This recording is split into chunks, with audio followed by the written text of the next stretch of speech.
시청자 여러분 안녕하십니까? 대한민국이 잘 보이는 곳으로 모셔다 드리는 신통방통 시작하겠습니다. 마치 선거 유세장을 방불케 하는 상황이 연출됐습니다. 검찰에 출석한 이재명 대표 소환을 앞두고는 출석 시간까지 알린 예고 포스터를 올렸는데 출석 당시에는 단상에 올라서 태극기 배지에 준비된 마이크까지 이재명 대표는 이번 검찰 조사에 그 어느 때보다 공을 들였고 또 그 어느 때보다 준비한 듯 보였습니다. 13시간 반 조사받고 나온 이재명 대표 이렇게 말했습니다. 국토부의 배임죄다.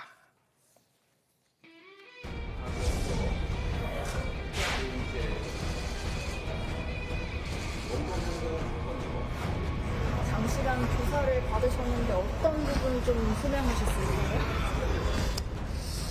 객관적인 사실에 의하면 전혀 문제될 수 없는 사안인데 목표를 정해놓고 사실과 사건을 꽤 맞춰간다는 생각을 버릴 수가 없었습니다. 제가 검찰의 진짜 배임죄는 용도 변경을 조건으로 땅을 팔았으면서 용도 변경 전 가격으로 계약한 식품연골이나 이를 승인한 국토부가 거기가 진짜 배임죄다 이런 얘기를 해드렸습니다. 위증교사 혐의 관련해서는 어떤 입장이신지?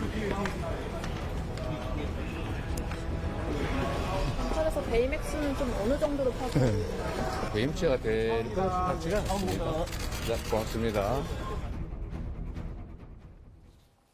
네, 국토부의 배임죄라고 주장하는 이재명 대표의 얘기는 잠시 뒤에 따져보도록 하겠습니다. 자, 먼저 13시간 반 동안 조사가 어떤 식으로 이루어졌습니까? 네, 지금 방금 화면으로도 보셨지만 자정께나 나왔는데 이 서울중앙지검 반부패 수사부가요. 어제 오전 10시 40분부터 무려 13시간 30분가량 동안 배임과 위증교사 등의 혐의로 이재명 대표를 불러서 조사를 했습니다. 예. 검찰은 300쪽 분량의 질문지를 만들어서 이 질문지를 통해서 백현동 사업의 최종 결재권자였던 이재명 당시 성남시장이 성남도시개발공사를 사업에서 왜 배제했느냐 이 경위에 대해서 또 이재명 당시 시장이 사적으로 이익을 취득한 것은 없는가 이 부분에 대해서 집중적으로 추궁을 했는데요. 예. 또 지난 2019년 2월에 백현동 관계자에게 검사를 사칭한 것과 관련해서 재판에 거짓 증언을 요구했던 위증교사 의혹도 함께 조사를 한 걸로 알려졌습니다. 이 대표는 30쪽짜리 진술서로 답변 대부분을 가름한다 이렇게 얘기를 하면서 혐의를 전면 부인한 걸로 알려지고 있습니다. 이 부지 용도 변경은 성남시 독자 결정도 또 민간업자에게 특혜를 제공한 것도 아니어서 배임이 성립하지 않는다 이런 취지의 내용으로 필요에 따라서는 이제 반박도 했다고 하는데요. 뭐 점심 저녁은 다 배달 음식으로 끼니를 해결했다 하고 심야 조사 없이 9시쯤에 조사를 마무리하고 이후에 3시간 정도는 이 대표가 직접 그 작성된 조서들을 열람하는 시간도 가졌다고 합니다. 예. 자, 그런데 이재명 대표의 출석 모습 과거와 비교했더니 확연히 눈에 띄게 달라진 점이 있었습니다. 뭐가 달라졌을까요? 먼저 지난 1월 검찰 출석 당시 모습부터 보시겠습니다.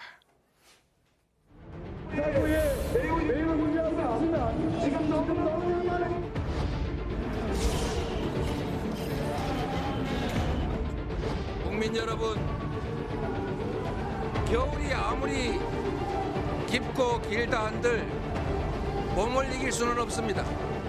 검찰의 주장이 얼마나 고함된지 객관적 진실이 무엇인지 충분히 알 수 있을 것입니다.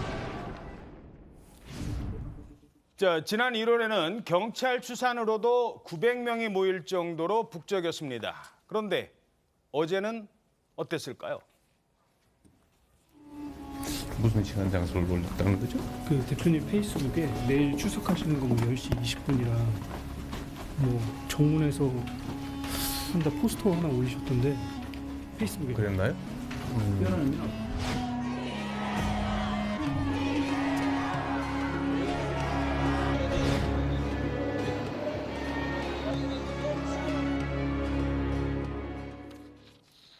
자, 포스터까지 내걸고 예고까지 했습니다. 그런데 200명 남짓. 왜 이렇게 상대적인 겁니다만 적은 인원이 모였을까요? 저는 한마디로 표현하면은 사법 리스크의 일상화를 아주 그 일종의 그 개딸들도 좀 느끼지 않았는가. 그러니까 적극 지지층도 여기에 대해서 이제 말하자면 이제 이재명 대표의 사법 리스크라는 것이 이제는 일상적으로 오는구나. 그러니까 과거 1월에 처음 출두했을 때는 구속될 수 있겠네. 우리가 지켜줘야 되겠다. 이런 생각이 있었지만 지금은 또 하는구나. 아마 5번째도 또 나오겠지. 사실 이재명 대표가 굉장한 위기감을 느끼는 것 같아요. 왜냐하면은 여기에 출두하기 전에 본인은 뭐 특별한 의미를 부여하지 않았지만 뭐 선거 포스터 같은 등 뒤에서 이제 시간 일시를 딱 밝힌 거라 흑백으로 내보냈고 그 다음에 사실 그 전에도 각 시도당 위원회 친필로 서한까지 보냈습니다. 나는 억울하다. 자, 이렇게까지 했는데도 불구하고 저렇게 말하자면 현장에서의 반응이 뜨뜻미지근한 것은 저는 이제 말하자면은 적극 극렬 지지층에서도 이재명 대표가 4번, 5번 이제 소환 조사 받고 재판에 계속 이제 격주로 출두하고 하는 이런 상황들이 이제는 일상화로 받아들이면서 이재명 대표에 대한 어떤 그런 옹의, 보호 이런 것들에 대한 조금 말하자면은 그런 열기도 조금 식어간 것은 아닌가 저는 그렇게 생각합니다. 열기가 식었다. 예, 뭐 일상화라는 말씀을 하시는데 뭐든지 반복이 되면은 나중에는 이제 관심이 떨어지는 건 당연한 일 아니겠습니까? 그리고 날씨나 또 휴가철의 영향도 있고요. 근데 저는 이제 그보다 더 근본적인 것은 만약에 이런 보도가 나왔다. 이재명 출석하는데 인원이 절 모였다. 이런 보도가 나가게 되면 다음번에는 정말로 감당하지 못할 인원이 모일 수가 있고 팬덤을 자극하는 결과를 가지고 올 수가 있고 무엇보다 또 정쟁의 소재가 될 수 있지 않습니까? 예, 그래서 뭐 저는 너무 과도한 관심을 보이는 것은 바람직하지 않다 이렇게 봅니다. 예. 다음에는 훨씬 더 많은 사람들이 모일까요? 저는 그럴 수도 있다고 생각합니다. 예. 자극을 받기 때문에요. 알겠습니다. 자, 이재명 대표는 13시간 반 동안 검찰 조사에서 30쪽짜리 진술서로 답변을 대체했습니다. 질문은 300페이지인데 답변은 30페이지. 자, 이번에도 사실상 일단 그 부분부터요. 그러니까 진술을 거부한 걸로 봐야 될까요? 그게 전략이었다고 봐야 될까요? 예, 실질적으로는 진술 거부권을 행사했다 이렇게 볼 수 있는데 어제 절차 자체가 피의자 신문을 하기 위해서 이제 부른 거잖아요. 그러면은 그 수사의 주재자인 검사가 본인이 유죄 입증에 필요한 내용을 물어보고 그거에 대해서 답변을 하는 절차지 하고 싶은 얘기 하세요. 그 이외의 거는 이제 이제 그냥 뭐 그대로 수용하겠습니다. 이런 절차가 아니거든요. 근데 이게 지금 실무하고 맞춰보면은 거의 답변을 한 게 없다 이렇게 볼 수 있는 게 제가 아침 10시에 시작해서 밤 12시에 끝나는 그 수사 입회를 굉장히 많이 했어요. 근데 예. 그거 끝나고 나오는 피신 조사의 양이 한 50페이지 정도 되거든요. 근데 어제 질문지만 300페이지였는데 그게 하루에 소화가 됐다는 거는 거의 답변 안 하고 본인 하고 싶은 얘기만 하고 대체로는 진술서에 있는 걸로 가름합니다. 요 정도로 끝났으니까 그게 하루에 끝났다 이렇게 볼 수 있기 때문에 예. 검사가 묻고 싶은 거에 대해서는 답변 거의 안 하고 그냥 하고 싶은 얘기만 하고 끝났다 이렇게 볼 수 있습니다. 자, 진술 거부라는 지적이 나왔는데 그런데 입회했던 변호인의 얘기도 들어보죠. 이렇게 주장했습니다. 30쪽짜리 그 진술서로 가름했다라고 알려졌는데 그렇다기보다 아니요. 설명을 진술서도 내셨고 네, 말씀- 설명들도 많이 하셨죠. 예. 대표님 주로 어떤 부분을 직접 설명을 하셨나요? 그렇습니다. 그 해명이 필요한 부분들 중심으로 설명을 상세하게 하셨습니다. 이 대표 목이라고 했는데 그 부분에 대해서 그것은 질문이 나오지도 않은 부분이죠. 그런 질문조차 없는 그런 허황된 주장이었기 때문에 그건 아예 검찰 질문에도 없었습니다. 예. 배임 혐의 관해서만 적극적으로 좀 반박하셨다고 생각합니다. 예, 그렇죠. 예. 자, 뭐 12시간 넘는 조사 입회를 해보셨다고 하니까 다른 사람들도 이렇게 얘기합니까? 뭐 이렇게 엄중한 내용인데 사실 여기서 얘기를 잘해야 되잖아요. 근데 다른 사람들도 진술서로 가름하겠습니다. 이런 경우가 많습니까? 아니 거의 없죠. 이거는 사실 정치인이고 야당 대표 정도 되니까 저렇게 이제 고자세로 피의자임에도 불구하고 저렇게 대응할 수 있는 것이지 사실 묻는 말에 답변을 해가지고 수사에 대해서 실체 진실을 밝히는 게 수사 과정의 본질이고 예. 그거에 대해서 나 하고 싶은 얘기만 하면서 끝나겠다라는 거는 사실 이거를 검찰 단계에서 해명하기 어렵겠다라는 본인 판단이 있다 이렇게 볼 수 있거든요. 검찰 단계에서 해명이 돼서 결백이 밝혀질 사안 같으면 굉장히 적극적으로 증거도 내고 설명도 하는데 자신이 그게 이제 설명이 스스로가 말이 꼬이니까 지금 법리적인 제 부분에 대해서는 언론 인터뷰에서도 언급을 못 하시잖아요. 그러니까 보통 이제 우리가 실무에서 이제 공부시켜준다 이렇게 얘기하는데 내가 의견서 내고 말을 많이 했을 때 오히려 그거의 허점을 수사를 더 들어가가지고 완전히 파헤쳐지는 수가 있거든요. 아, 그걸 공부시켜준다고요? 예, 검사들 공부시켜준다? 예. 그래서 아예 그냥 애매한 상태로 재판 넘기는 게 오히려 유리하겠다라고 전략적인 판단을 하면 진술을 극도로 제한하는 경우가 있습니다. 예. 아마 이재명 대표는 그런 판단하지 않았을까 싶습니다. 예. 자, 그럼 답변 내용도 몇 가지 분석을 해보도록 하죠. 이재명 대표 검찰 조사를 마친 뒤에 국토부 배임죄 피해라고 되려 국토부를 책임으로 돌리고 있습니다. 그러니까 용도 변경을 한 게 결국은 나중에 땅값이 오르게 됐는데 왜 그러면 땅값 오르기 전 가격으로 팔았느냐 이제 이걸 주장하는 것 같은데 어떻게 보세요? 그러니까 국토부가 그러니까 말하자면은 이게 여기에 식품연구원이라는 공공기관이 있었잖아요. 공공기관이 이전하면 공공기관이 가진 부지가 자연녹지였는데 그러면 준주거지로 당연히 형질 변경을 해야죠. 자, 근데 여기서 국토부가 말하자면 이제 공문을 보냈다는 건 이겁니다. 여기에 대해서 그 형질 변경을 해서 하는 건 좋은데 여기에 대해서 이제 말하자면은 그러니까 용도를 상향 조정하는 거는 말하자면은 그거는 성남시가 판단할 사안이다. 이렇게 지금 얘기를 했단 말이에요. 그런데 이재명 대표 마치 여기에서 국토부가 협박한 듯이 만약 여기에 대해서 내가 하지 않으면은 마치 직무유기로 나를 걸 듯이 이렇게 얘기하는데 그래서 검찰이 여기에 대해서 허위사실 공표로까지 기소를 하지 않았습니까? 저는 사실은 이재명 대표가 굉장한 사실 왜곡을 하고 있는 게 여기에서 실제로 중요한 거는 왜 그러면 100% 공공분양을 하라고 한 것을 성남시 도시개발공사가 빠지면서 민간이 들어오면서 공공은 10%고 일반 분양 90%를 해가지고 왜 3천억 원의 부당이익을 얻었느냐 이게 핵심이거든요. 그리고 이재명 대표가 시장 시절에 반드시 성남 도시개발공사를 넣으라고 서명했는데 그게 왜 빠져가지고 일반 개인 기업으로 갔는지 이게 바로 배임죄가 형성된다는 게 검찰의 주장인데 여기에 대해서 얘기 안 하고 자꾸 국토부의 공문을 갖고 얘기하니까 이긴 성남시 의원이 이랬죠. 아마 안면인식 장애를 넘어서 공문인식 장애가 있는 건 아닌가 자기는 그런 생각이 든다. 이렇게 얘기를 했단 말이에요. 그래서 저는 이런 측면을 놓고 본다면 이재명 대표가 이 부분에 대해서는 굉장히 애둘러서 피해가는 법리 논쟁을 우회해가는 아주 그런 고도의 전략을 쓰고 있다고 저는 그렇게 생각합니다. 예. 공문인식 장애라고 한 것은 좀 과다한 표현이신 것 같고요. 지방자치단체 장이나 지방자치단체 공무원들은 중앙부처의 그 지시를 굉장히 심리적으로 큰 압박감을 느낄 수가 있습니다. 이것도 마찬가지죠. 그래서 아마 우리 이재명 대표께서 이런 식으로 이제 비유를 하다 보니까 이런 말씀이 나오지 않으셨나 하고 생각하는데, 근데 용도 변경을 해줬다고 당연히 배임이 되는 것은 아니거든요. 그 과정에서 불법이 있어야 이제 배임죄가 성립하는데 지금 가령 이제 행정행위라는 것은 정책적으로 얼마든지 판단을 달리할 수도 있고 행정재량이라는 게 있습니다. 가령 이번에 문제가 된 양평 서울 고속도로 같은 경우에도 예비 타당성 조사까지 다 끝난 것을 이제 노선을 변경했지 않습니까? 거기에도 근거와 이제 그 설명만 할 수 있으면 되는데 그게 안 돼서 문제가 되고 있다. 그런데 이제 이재명 대표 같은 경우에는 이번에 어제 검찰 조사에서 충분히 본인은 설명을 했다고 생각하시는 것 같아요. 용도 변경은 그 지역이 그 상위 도시개발계획법상 계획상 이제 R&D 지역으로 돼 있고 또 그다음에 성남 도시개발공사의 참여도 의무적인 것은 아니었다. 그리고 민간에서 3천억의 이득을 본 것은 개발 사업이라는 게 다 그렇지 않습니까? 아파트 시세가 폭등하고 주택 경기가 좋으면은 또 그 위험성이 있지 않습니까? 그 위험성에 대해서 보상을 받는 것은 자본주의 당연한 논리다. 뭐 이렇게 생각해서 본인이 충분히 설명을 했기 때문에 저런 말씀을 하신 걸로 이해가 됩니다. 예. 근데 배임죄 관련해서 좀 정리할 필요가 있는 게 배임죄 법리가 좀 어려운데 정책 판단, 경영 판단이란 법칙을 지금 얘기하시는 거예요. 근데 그거에 대해서 다시 범죄가 성립되는 요건들이 있어요. 재량의 영역이 맞냐? 근데 사실 재량이라고 주장하실 것 같으면 이재명 대표가 내가 했다라고 하셔야 되는데 거기에 대해서 거짓말할 이유가 없잖아요. 지금 혁신도시법에 의해서 따를 수밖에 없는 의무가 있었다라고 한 것 그 전체가 허위예요. 그래서 지금 공선법상의 위반으로 지금 기소도 돼 있는 것인데 그거에 대해서 법령을 따랐는가, 법령의 위반이 있는가를 놓고 재량 판단이 아니다라고 다시 예외적으로 유죄가 인정되는 법리가 있고 거기에 로비나 뇌물이 겹쳐지면은 사실 더 이상 따질 필요가 없거든요. 김인섭 씨, 정바울 씨가 영장 발부돼 있는 건 그 혐의가 인정돼 있기 때문에 지금 말씀하신 거에 대해서 다시 또 성립되는 그 대법원 판례에 관한 내용들이 어느 정도 확인이 된 사항들입니다. 예. 자, 이재명 대표 이번 검찰 소환에 대해서 저를 희생제물로 삼았다고 강하게 반발했습니다. 그러면서 나온 얘기가 어제 그 고대 그리스 신화에 나오는 바로 이 인물을 소환했습니다.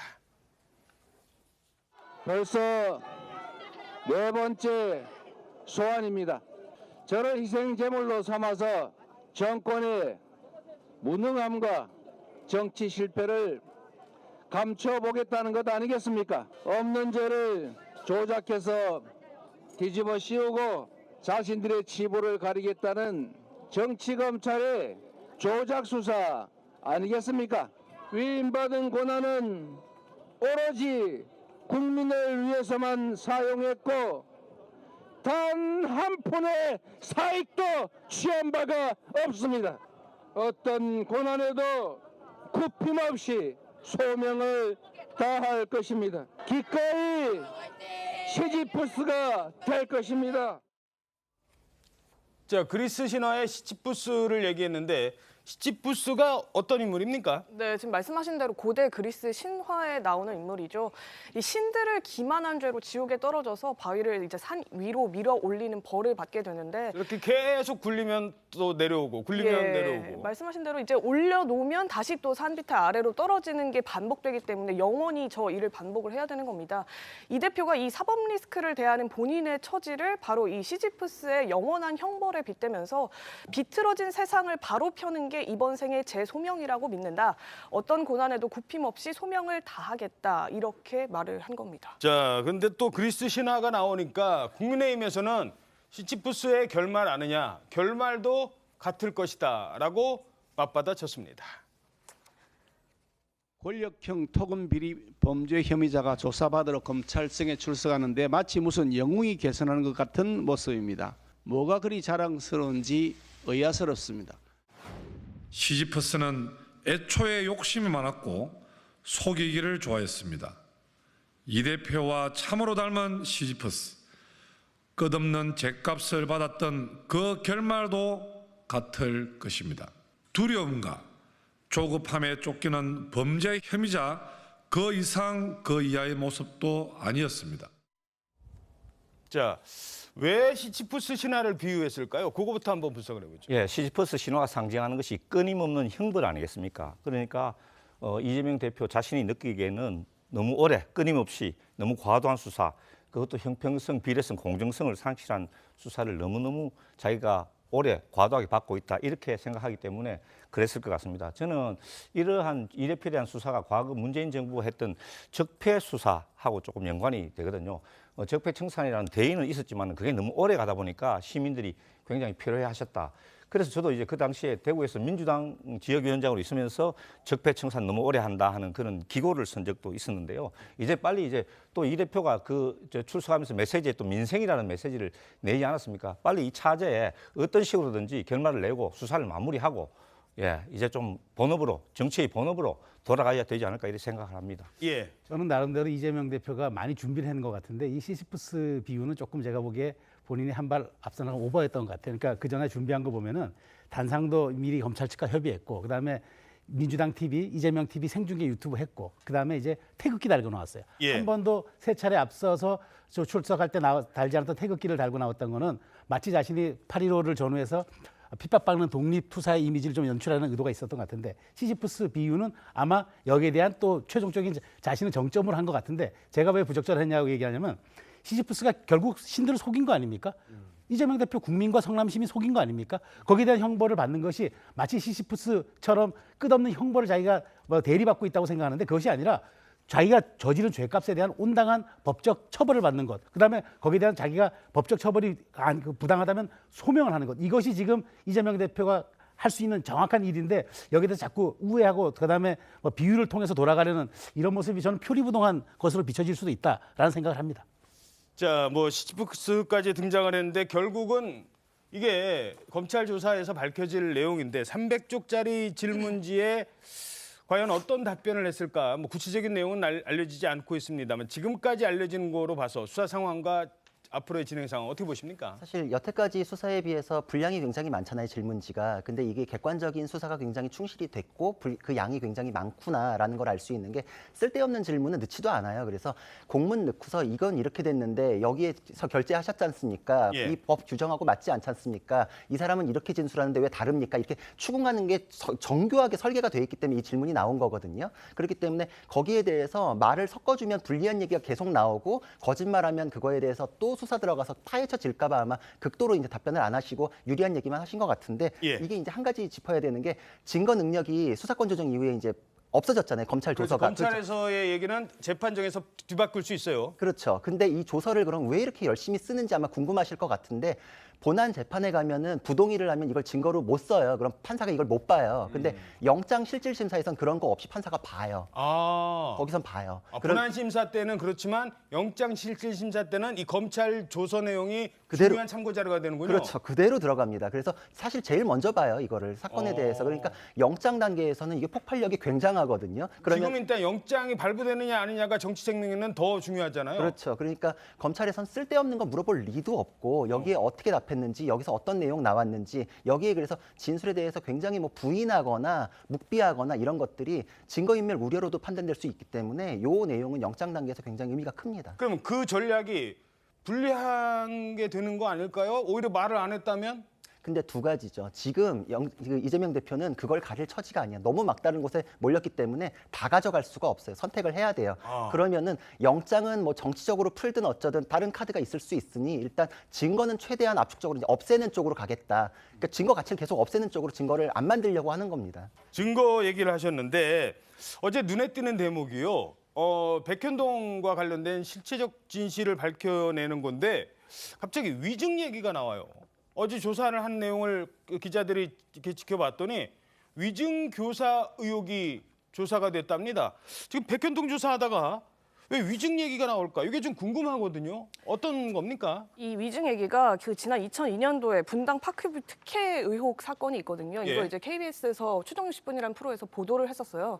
근데 이 PD가 당시에 이제 성남시장을 인터뷰하고 싶었는데 인터뷰를 못 하게 되니까 이제 이재명 대표 당시 이제 성남시 변호사였는데 그 변호사 사무실에서 이제 이런 얘기를 하다가 이제 내가 검사다 이런 식으로 그 시장한테 전달을 해놓으니까 그 시장이 그걸 보고서 이제 전화를 한 거예요. 이른바 검사 사칭 사건. 예, 그랬더니 이제 그 이재명 당시 변호사와 같이 있던 자리에서 시장의 전화를 받은 PD가 내가 서모모 검사다라고 얘기하는 걸 이 당시 변호사가 이재명 변호사가 옆에서 코치를 해줬다는 거죠.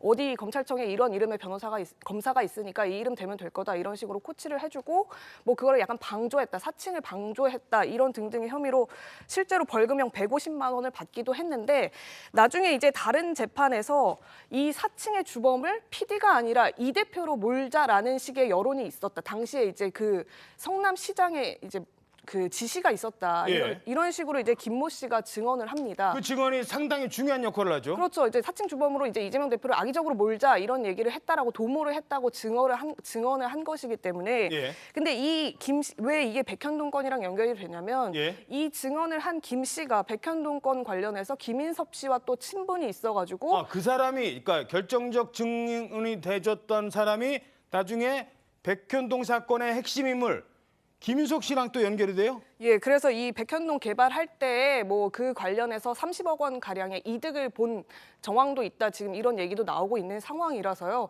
요 건과 이제 연계되기 때문에 이 대표가 이제 위증을 교사한 것 아니냐 이런 의혹을 받고 있는 거예요. 그래서 어제 그 질의에도 그런 내용까지도 나온 겁니다. 물론 그래서 이 관련자를 구속영장을 신청을 했습니다만 발부는 되지 않았어요. 그런데 이 누군가에게 결정적 재판 과정에서 한마디를 해준 사람, 이 사람이 재판에 키를 쥐고도 있는 겁니다. 그런데 그 말이 만약에 거짓말이라면, 그게 위증이었다면 이건 그 재판에도 영향을 미치는 거거든요. 자, 일단 변호사시니까 위증이 얼마나 중요한 죄입니까? 사실 위증이라는 거는 굉장히 재판의 결론을 좌우하기 때문에 공판 검사에게 임무 중에 하나가 위증을 인지하라는 게 있어요. 예. 위증은 적극적으로 인지해가지고 수사하게끔 돼 있거든요. 그러니까 지금 이게 재판 과정 중에 있었던 거에 대해서 왜 위증죄 인지하냐 이런 거 지금 문제 삼는 분들도 있는데 절대 그렇지 않아요. 이건 왜냐하면 결론에 영향을 미치니까. 그리고 잘못된 판결이 나갔을 때 예를 들어서 위증을 해가지고 유죄가 나왔다라고 하면 재심이 가능해요. 위증이 있을 경우엔 재심이 가능한데 이게 재심이라는 게 피고인의 이익을 위해서만 진행할 수 있기 때문에 만약에 유죄가 될 사건이 위증에 의해서 무죄가 됐다라고 하면 재심을 못 해요. 그러니까 예. 굉장히 유혹을 많이 느껴요. 그래서 위증 교사를 굉장히 많이 합니다. 그러니까 지금 이 사건도 굉장히 그게 의심이 가는 게 이 사람은 결정적 증인이었는데 그 이후에 경기도에 어떤 통신 무선 업체의 그 계약을 체결하는데 알선수재로 7천만 원 받은 혐의가 드러났어요. 예. 그리고 이거에 대해서 수사를 해보니까 이재명 대표 쪽으로부터 10여 차례 전화 받았다 시인했어요. 그리고 김인섭 씨로부터도 굉장히 연락을 많이 받았는데 나는 그 연락 아무것도 안 받았고 김인섭 씨가 회유했는데도 불구하고 응하지 않았다라고 영장 실질심사에서 자기가 공개를 했어요. 그러고 기각을 받았거든요. 예. 그러니까 그거에 대해서는 굉장히 수사 협조를 했던 거죠. 어허. 그러니까 기각이 무슨 혐의가 이제 소명이 안 됐다 이 뜻이 아니라 수사 협조를 굉장히 많이 한 측면이 있었거든요. 그러니까 요거에 대해서는 실체관계가 많이 나왔기 때문에 이재명 대표의 교사 혐의로도 지금 포함이 돼 있는 것이 것이고 이 사람은 지금 수사에 대해서 이게 같이 나온 내용으로 봤을 때 위증죄에 대해서도 결론을 바꿀 만한 중요한 내용에 대해서는 죄질이 안 좋기 때문에 같이 아마 포함돼 가지고 영장 청구도 되지 않을까 이렇게 해서 예상이 됩니다. 자, 위증교사와 관련해서 이재명 대표 이렇게 얘기해 왔습니다. 신작 소설. 대표님 그 백현동 사건 관련해서 위증 교사 또 다른 신작 소설을 시작하는 모양인데 그래도 기초적인 사실은 좀 확인하고 가시는 게 좋겠습니다. 자, 그런데 위증 얘기가요. 어제 2건의 사건에 나옵니다. 지금 이재명 대표 조사할 때도 위증교사를 받았다는 사람이 백현동과 중요한 연결고리가 된다라고 검찰은 보고 있는데 이재명 대표 관련 재판에 또 위증 얘기가 있어요. 또 나왔습니다. 이건 뭐냐? 이재명 대표의 최측근 김용 씨인데요. 이재명 대표가 그 선대위 관계자들에 대해서 압수수색을 당했다라는 얘기입니다. 무슨 얘기냐? 유동규 전 본부장은 김용 씨한테, 김용 전 부원장한테 돈을 줬다고 그랬잖아요. 본인은 안 받았다. 그래서 언제 줬냐? 어떻게 받았냐? 이게 제일 중요한데 5월 3일 날 줬다. 날짜까지 특정을 했어요. 처음에 못하다가. 그랬는데 5월 3일? 그날 나 다른 사람 만났거든. 그래서 다른 사람 누구 만났는지를 물어봤어요. 휴대전화를 이 캘린더를 보여줍니다. 제가 이날 봤더니 캘린더에 김용 씨 제가 만났어요. 딱 그날 유동규 씨 안 만난 게 맞는 것 같습니다. 이렇게 얘기가 돼요. 그랬는데 그 증인이라는 사람이 핸드폰을 그럼 봅시다 했더니 어디 갔더라? 잊어버렸대요. 분실했답니다. 그래서 그 관계자들을 포함한 사람들을 지금 압수수색을 들어간 겁니다. 결심한 이유가 있으신가요? 자꾸 이렇게 그 사실과 다른 이야기들이 많이 지금 와전되고 있어가지고 그거를 좀 이렇게 정리하려고 그런 차원에서 나왔습니다. 예. 김성태 회장 같은 경우는 재판에서 3차례 만났다 이렇게 진술했어요. 아니요, 명확하게 그 부분은 제가 맞습니다. 제가 여러 사람 있는 자리에서 단 한 차례 식사한 게 전부고 그 이상도 이하도 아니고 그 정도로 제가 말씀드리고 받도록 하겠습니다. 자, 압수수색이 일단 왜 이루어진 겁니까? 이 어제 압수수색했던 그 두 사람은요, 이재명 당시 대선 캠프에서 일했던 두 사람인데 앞서 지금 말씀을 해주신 대로 김용 전 민주연구원 부원장의 정치자금법 위반 사건 재판에 위증을 교사했다 이런 의혹입니다. 이모 씨라고 전 경기도시장 상권진흥원장이 김용 전 부원장이 유동규 전 본부장으로부터 1억가량의 불법 대선 자금을 받았다 이런 의혹을 받았다는 2021년도에 김 전 부원장의 경우에는 나는 경기도 수원에서 업무를 협의했다 이렇게 증언을 한 부분인데 이제 알리바이가 있다는 거예요. 예, 알리바이가 있다는 건데 이제 이게 지금 깨져가고 있는 과정이거든요. 그래서 이제 그 주변 인물들을 이제 압수수색하면서 이 정황, 이 증언이 신빙성이 없다라고 보는 정황들을 이제 수집을 하고 있는 겁니다. 근데 이제 이 부분에 대해서 민주당은 왜 하필 이제 어제 이재명 대표 출석하는 날에 맞춰서 이 전방위적인 압수수색을 하느냐? 이게 결국에는 이 대표 구속 수사하는 이 분위기로 몰아가기 위해서 주변을 전방위적으로 압박하는 모양새를 지금 검찰이 취하고 있는 거 아니냐 지금 이런 의혹까지 제기를 하고 있습니다. 예, 왜 하필이면 그날이냐라는 건데 뭐 검찰 수사 정말로 철저하게 한다 이렇게 생각합니다. 그런데 저 철저한 수사를 왜 다른 분야에 골고루 좀 못하느냐, 뭐 그 분야가 어떤 분야인지 구체적으로 말씀을 안 드리겠습니다. 이 위증과 무고라는 것이 사람의 주관적인 심리 상태, 인지 상태를 이제 나타내는 것이기 때문에 굉장히 입증하기 어려운 그런 건데 지금 보면은 검찰에서 지금 이재명, 그다음 이재명 다음에 단계 김용 다음에 이제 이모라는 이제 상권진흥원에 계시는 분, 그다음 분 그러니까 이재명으로부터 4단계 떨어진, 3단계 떨어진 분들한테까지 이렇게 수사를 확대하고 있는 거거든요. 이거는 정말로 인디안 기후지식이나 먼지털이 나올 때까지 한다. 뭐 그런 과도한 수사라는 생각을 하지 않을 수 없습니다. 예. 네, 저는 검찰이 마지막 지금 그 혐의를 입증하기 위한 수순에 들어가고 있다고 보는데 지금 구 변호사 말씀하셨지만 위증이라는 것이 범죄 혐의 자체의 성립이 안 될 수 있도록 하는 아주 중요한 것 아니겠습니까? 그런 측면에서 지금 이재명 대표가 거의 마지막 단계에서 지금 백현동이라든가 이 모든 것에 있어서의 혐의를 입증할 수 있는 지금 검찰이 전방위 총력전이지 마치 이것을 먼지털기라든가 인디언 기후제식으로 끝까지 털려고 하는 이런 수사로 보는 것 이런 건 좀 무리가 있다고 저는 생각합니다. 자, 근데 이재명 대표 물론 최근에 이 위증죄와 관련해서 법원이 아주 강한 대응을 예고하고 있고 실제로 그런 것들이 있습니다.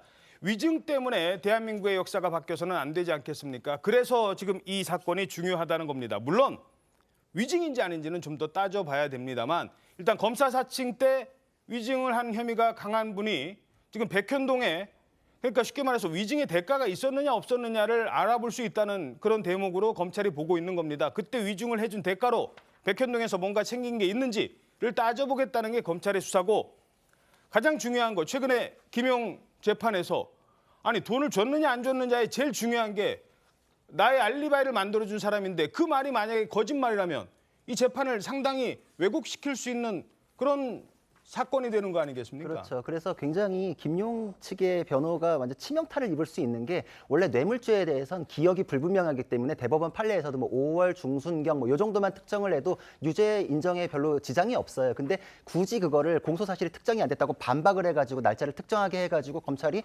특정까지 했어요. 근데 그날의 알리바이입니다라고 들고 왔던 게 조작이다. 지금 물적 증거에 의해 가지고 어느 정도 확인이 됐어요. 핸드폰에 있습니다라고 했는데 그게 거짓말이잖아요. 그러면은 내 기억에 대해서 다른 얘기를 했다라고 위증죄를 피해갈 수 있는 상황은 아니거든요. 그러니까 알리바이라고 갖고 온 게 객관적인 증거하고 같이 내밀었던 게 가짜다라는 게 밝혀지면 변호 전략 자체가 완전 치명타를 입게 되고 그럼 역으로 다시 이제 또 첫 번째 공소 사실에 대해서 굉장한 신빙성이 올라가거든요. 그리고 이제 위증죄가 결코 가볍지 않아요. 왜냐하면은 다른 범죄하고 다르게 위증죄는 법정에서 범죄가 이루어지는 거예요. 판사님들이 굉장히 괘씸하게 보는 죄거든요. 그렇죠. 그러니까 영장 발부도 됐잖아요. 이거는 정치적인 의도가 전혀 없습니다. 판사님이 영장 발부해서 어제 압수수색했는데 어떤 뭐 정치적 의도가 있겠나. 이거는 그냥 맞는 수순이고 오히려 재판이 오염되지 않게 빨리 수사하는 게 맞습니다. 예, 알겠습니다. 자, 그런가 하면 이재명 대표의 운명을 가를 핵심 키를 쥐고 있는 인물이 또 있죠. 바로 재판 중인 이화영 전 부지사입니다.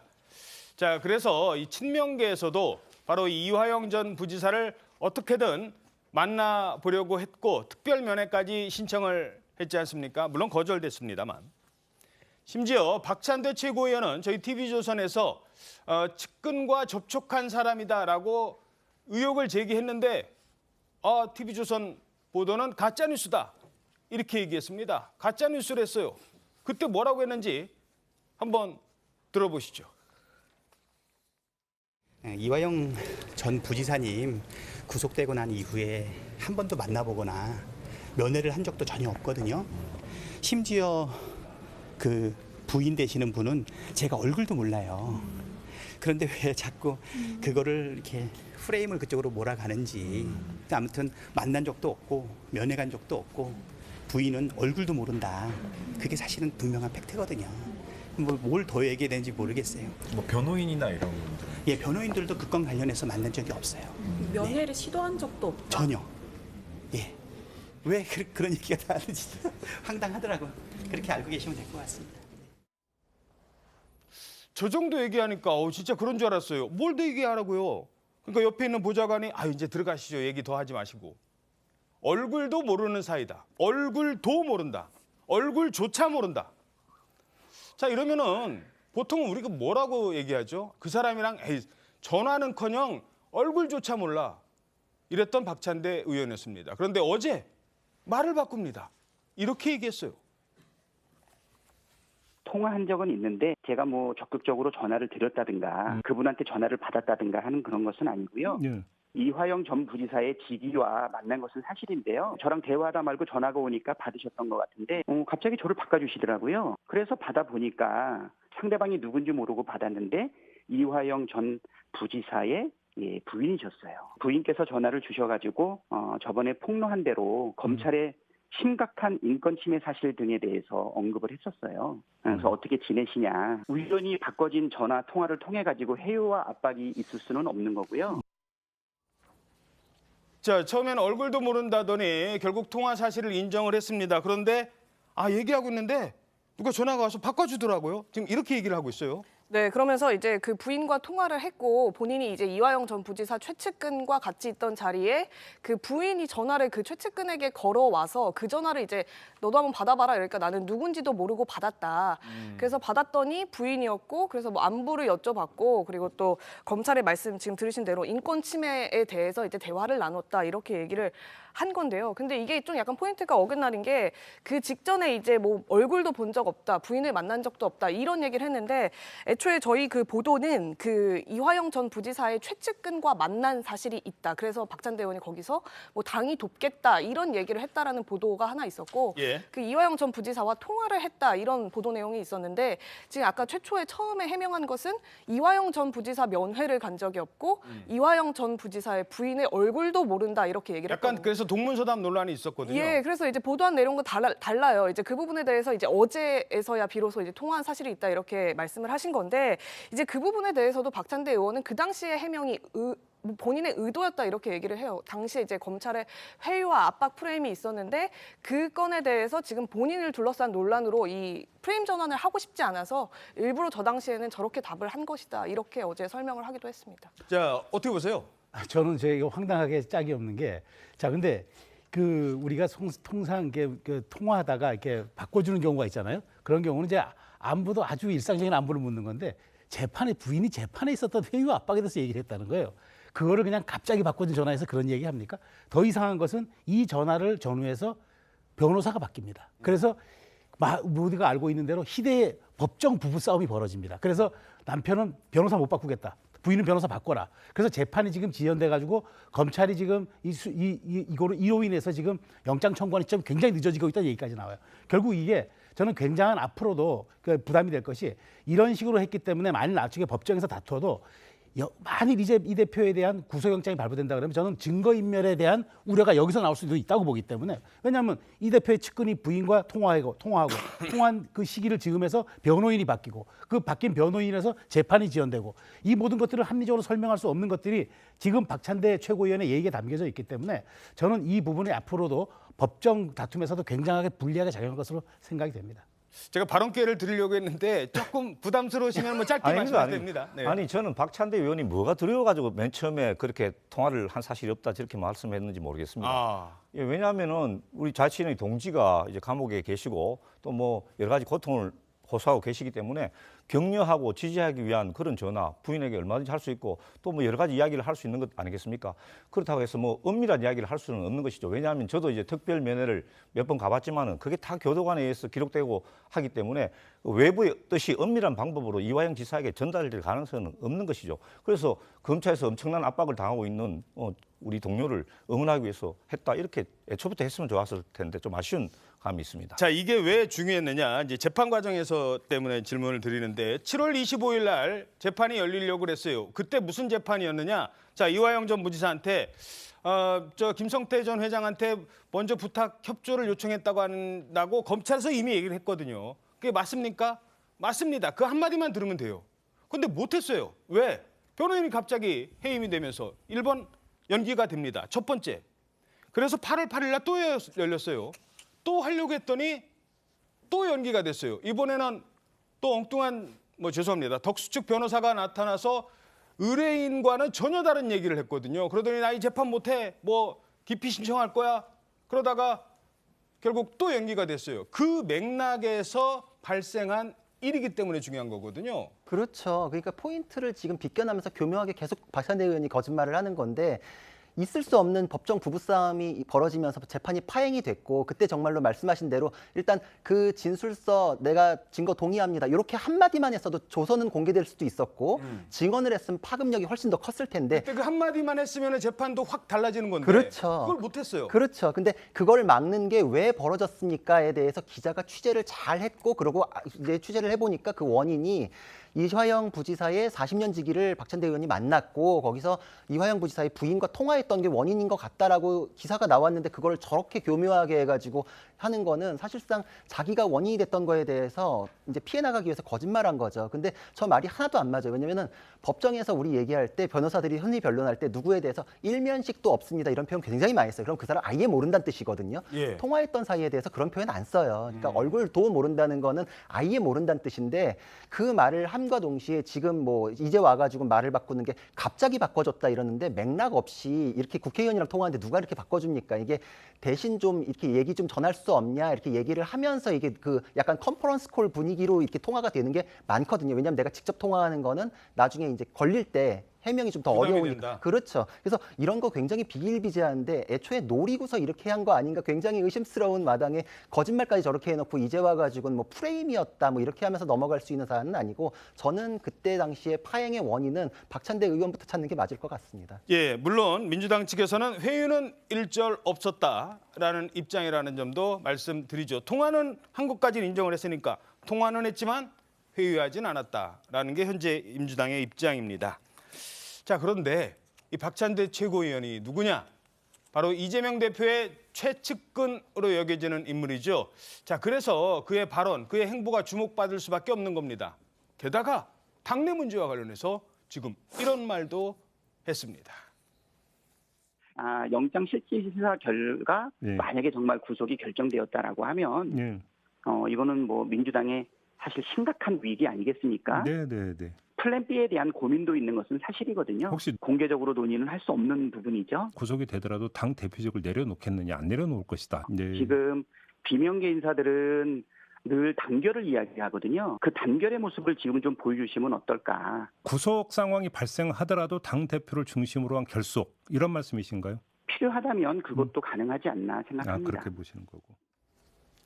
물론 박찬대 최고위원의 발언이 곧 이재명 대표의 생각이다라고 얘기할 수는 없을 겁니다. 하지만 적어도 측근의 발언은 이재명 대표의 생각과 전혀 다른 얘기를 하지는 않습니다. 분위기를 가늠할 수 있다는 건데 이런 얘기를 한 거예요. 물론 가능성, 그 가정입니다만 나중에 구속영장이 발부가 되면 구속이 된다면 그다음에 민주당은 어떻게 할 거냐. 자, 뭐 옥중에서 계속 공천권까지 행사를 하느냐. 지금 이런 게 지금 논란이 되고 있잖아요. 그런데 거기서 플랜 B를 얘기하고 있어요. 네, 이 구속이 될 경우에 당이 심각한 위기에 놓이기 때문에 그 부분을 둘러싼 이제 플랜 B도 생각을 하고 있다, 고민을 하고 있다 이런 얘기였는데 지금 말씀하신 대로 그 옥중 공천 얘기도 나오고 비대위, 전당대회 여러 가지 지금 가능성에 대한 말들이 나오고 있는 상황이죠. 어쨌든 박 의원은 총선을 의원들로만 치를 수는 없다 이렇게 얘기도 하면서 구속이 되더라도 당대표를 중심으로 한 결속이 필요하다고 생각한다 이렇게 얘기도 했는데 이 오늘 아침에 또 다른 라디오 인터뷰를 하셔가지고 이 플랜 B가 도대체 무엇이냐 이런 얘기를 했는데 얘기했어요? 이제 좀 이 플랜 B가 이제 지금 말씀하신 대로 아마 그 그러니까 구속된 상태에서 옥중 공천 이걸 제일 많이 이제 연상을 시키게 되니까 이제 그 부분도 가능하다는 거냐 이런 얘기를 물었는데 이건 뭐 지도부와 다 공유된 생각은 아니고 이 대표의 생각 당연히 아니고 이제 본인이 그냥 개인적으로 생각한 얘기를 한 것이다. 지도부 차원의 플랜 B는 없다 이렇게 다시 또 이제 보수적인 태도로 돌아갔습니다. 예, 물론 이게 전망이기 때문에 어떤 특정 상황을 가정해서 한 거기 때문에 플랜 B 하니까 뭐 한쪽에서는 어제 저희들 전해드렸잖아요. 뭐 정청래 최고위원을 대표로 하는 방안도 있다. 뭐 이런 한쪽에서 얘기하고 물론 무슨 소리냐, 그건 말이 안 된다. 그러니까 옥중 얘기도 나오고 민주당에 계시니까 제일 이 사안에 대해서 관심이 높으실 것 같은데 플랜 B 뭘까요?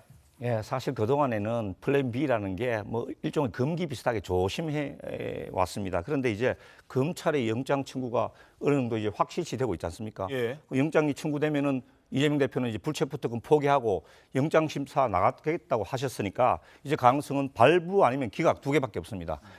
그런데 이제 기각됐으면 다행이지만 이제 발부될 경우에는 이제 큰 문제가 생기는데 근데 옥중에서 뭐 공천권을 행사하겠다. 저는 이런 것은 이제 뭐 있을 수 없다고 보고. 있을 수 없다? 예. 아니, 있을 수 없다는 의견이 팽배한 거죠. 그리고 제가 많은 사람들을 최근에 만나봤는데 플랜 B라는 뭐 플랜 B인지 뭐 명칭은 몰라도 예. 그러니까 새로운 리더십이 필요하다 하는 이런 분위기는 있고 또 뭐 구체적인 인물들도 거론되고 있는 분들이 있거든요. 그래서 예, 합리적이고 또 개파색이 없고 특히 또 영남 분들이 뭐 중심적으로 이제 거론이 되고. 굳이 그분이 누군지는 말씀 안 하셔도 됩니다. 예, 괜한 오해를 또.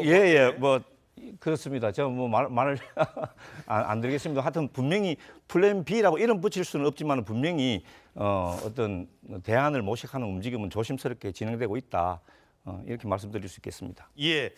자, 요 얘기만 해보죠. 이게 이제 왜 이 전제는 영장이 청구가 됐을 때 이제 다시 결국 이 회기 중에 열리면 이게 이제 또 국회로 공이 넘어오고 지난번에 결국 찬성이 139, 반대가 138, 찬성이 한 표가 많았음에도 불구하고 결국 불체포 특권 포기 안 하는 걸로 결론이 났잖아요. 근데 이번에 또 온다. 지금 당내 상황 이런데 안 그래도 혁신안 때문에 당내 분란이 많은데 이러면 이재명 대표도 회계 중에 청구가 되면 장담 못하는 거 아니겠습니까? 그러니까 장담도 못하고 정말 그 말하자면 이재명 대표 입장에서는 두 가지가 다 악재인 거죠. 왜냐하면 자 그래 최대한 민주당이 단결해서 부결시켜 줬다고 쳐요. 바로 방탄정당 또 나옵니다. 예. 그러면 이재명 대표는 아주 끝까지 사법 리스크의 영역에서 벗어나지 못하고 자 가결이 된다. 이거는 이제 영장 실질 심사를 받으러 가야 되지 않습니까? 자 가는데 실제 지금 진행되고 있는 걸 놓고 본다면 가결 구속 신병 확보될 수 있는 사안이 매우 높아요. 자 그러면 이재명 대표가 그 구치소 안에 들어간다. 민주당으로는 상상하기 싫겠지만 그게 현실화될 때는 플랜 B 가동 안 할 수 없지 않습니까? 어떻게 그 안에서 당무를 처리합니까? 지금 재판받는 것도 사실 당대표로서 가는 것도 굉장한 말하자면 구설에 오르고 있는데 그 안에서 말하자면 당무에 대한 옥중 결재를 하고 모든 당무를 집행한다?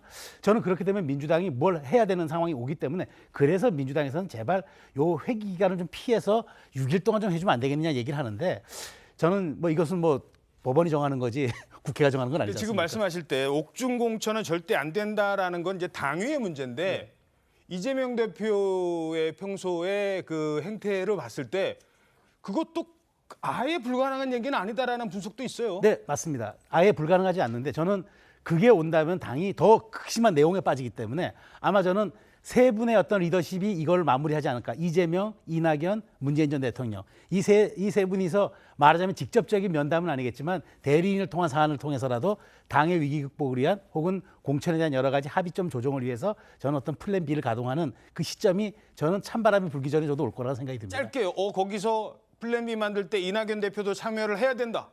당연히 저는 뭐 이낙연 대표라기보다는 그쪽에 몫을 가진 대리인이 참석할 거로 생각합니다. 예, 알겠습니다. 조금 전에 이제 이재명 대표가 아까 자정에 나갔잖아요. 예. 그 검찰 수사 받고 나가시고 이제 9시 최고위에 바로 참석을 했어요. 오늘 최고위 아침에. 참석했어요. 속보가 들어왔군요. 예, 그 이후에 이제 기자들과 만나서 질의응답을 받았는데 예. 이제 기자들이 검찰 조사 받았는데 소회가 어떠냐라고 했더니 지금은 경제 위기가 심각하다 이러면서 정치 수사, 조작 수사에 쏟을 에너지를 경제 위기 극복 또 민생 회복에 쏟아주길 바란다. 이렇게 정치 수사, 조작 수사 이 부분을 강조하면서 이제 경제 민생에 더 집중해 달라. 그러면서 또 언론인들한테도 경제 문제가 심각하니까 그 문제에 좀 더 관심을 가져달라. 뭐 다른 체포동의안 가결, 당론 처리 이런 부분들에 대한 질문도 있었는데 영장 청구 마찬가지로 그 질문들에는 다 답을 안 하고 이런 입장을 내놨습니다. 예, 뭐 평소 얘기랑 크게 다른 건 예. 없네요. 예, 근데 오늘 최고위에는 참석을 했다는 겁니다. 자, 그런데 지금 민주당의 이런 위기가 과연 여당인 국민의힘한테는 어떤 영향을 미칠까요? 자, 위기에 대비해야 된다라고 말한 사람이 등장을 했습니다. 먼저 들어보시겠습니다. 민주당 같은 경우는 암 치료하면 소생이 됩니다. 그런데 국민의힘은 그 큰 암을 치료하기가 되게 힘들다. 지금 대통령 지지율이 40%를 못 넘어가잖아요. 그러면 수도권은 거의 몰살됩니다. 우리 당을 폄훼하고 당을 조롱하고 이렇게 모욕을 했어요. 그런 발언을 한 데 대해서 우리 당원들의 분노가 들끓고 있어요. 자, 지금 일단 이 발언을 좀 정리를 해야 될 것 같아요. 윤상현 의원은 물론 이건 뭐 다른 사람들의 생각도 마찬가지입니다만 이른바 뭐 윤석열 대통령이 야당복이 많은 대통령이다라고 얘기할 정도로 지금의 어떤 국민의힘 지지율이 사실 국민의힘이 잘해서라기보다는 민주당이 워낙 못해서 이 반사이익이라는 얘기가 나와요. 그러면 민주당이 정리가 되면 이재명 없는 민주당이 되면 그때도 국민의힘 자신 있느냐, 내년 총선 자신 있느냐, 지금 이런 지적을 하고 있는 겁니다. 그런데 이런 얘기를 하다 보니까 이철규 사무총장이 이른바 뭐 친윤으로 알려진 이철규 사무총장이 자꾸 당내에서 그런 얘기하면 우리 배에 지금 가고 있는 배에 이거 괜히 밑 빠진 배 구멍 뚫린 배 만드는 거 아니냐 뭐 이런 얘기가 나오는 겁니다. 그래서 후폭풍이 아주 거셉니다. 자, 뭐라고 했느냐? 지금 배를 침몰시키려는 승객이 있는 것 같다. 이런 사람 우리 못 태운다. 이런 사람 누가 태우겠느냐? 자, 여기서 나오는 거예요. 침몰시키려는 승객? 당내 국민의힘 내 침몰 이런 사람이 누구지? 라고 했는데 그게 바로 지금 당내 분위기와 다른 얘기를 내는 소수 윤상현 또는 뭐 하태경 이런 사람들을 겨냥한 걸까요? 저는 맥락을 잘 봐야 된다고 보는 게 이게 이제 승객을 태운다 그랬잖아요. 예. 그러니까 이미 탄 승객은 제외가 될 수 있고 지금 밖에 있는 승객이 될 수도 있는 거죠, 저는. 그래도 일단은 지금 내년 공천 생각하면 일단 티켓 갖고 있는 사람이 먼저일 것 같은데. 그렇죠. 그래서 이제 이게 맥락이 제일 중요하다고 보는 건데 예. 저는 이 발언을 이렇게 생각합니다. 지금 여권 내에서는 내년 총선 윤석열 대통령 지지율로 치를 거야. 윤석열 대통령 브랜드로 간다고 이렇게 이미 정해져 있습니다.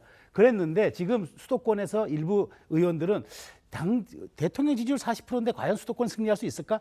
저는 어찌됐든 당에서는 내년 총선은 윤석열 대통령 브랜드로 치르는 집권 3년 차의 선거이기 때문에 여기에 다른 얘기하는 것들은 우리가 용납하기 좀 어렵습니다라는 저는 위험 경고를 날린 걸로 봐요. 그래서 저는 제가 보기에 앞으로 당의 어떤 분열과 혹은 당의 어떤 그런 여러 가지 정체성을 해치는 그런 발언들 좀 하지 마세요라고 하는 쪽에 좀 방점이 찍혀져 있고 지금 여러 가지 사실 당의 실언으로 인해서 김재원 최고라든가 태용호 최고위원 지금 여러분들 지금 말하자면 당원권 정지 받고 있고 또 최고위도 내려놨잖아요. 이 이외에도 당의 정체성에도 약간 문제가 되는 발언들을 해서 분란을 일으키는 의원들에 대해서는 선제적 경고를 한 것이다. 전 그렇게 봐야지 아주 특정인을 겨냥해서 누구누구는 안 된다. 이렇게 좀 해석하는 거는 조금 과도한 해석이 같다는 생각이 듭니다.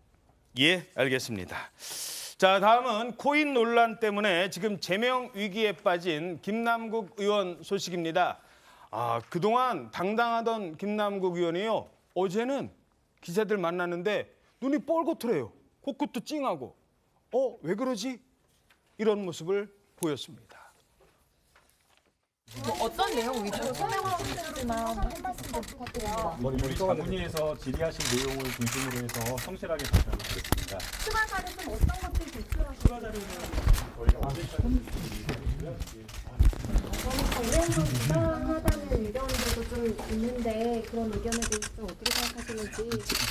제가 드릴 말씀은 아니고 아마 윤리특별위원회에서 공정하고 객관적인 기준에 따라서 합당한 판단을 해주실 거라고 생각을 합니다. 공직자 재산 등을 회피하려고 했다는 그런 지적도 나왔는데 거기에 대해서 어떻게 질문을 하시는 것 다 답변 못해서 죄송한데요. 아까 그 말씀 정도로 가름하겠습니다. 지금 보니까 정말 눈시울이 붉어졌어요.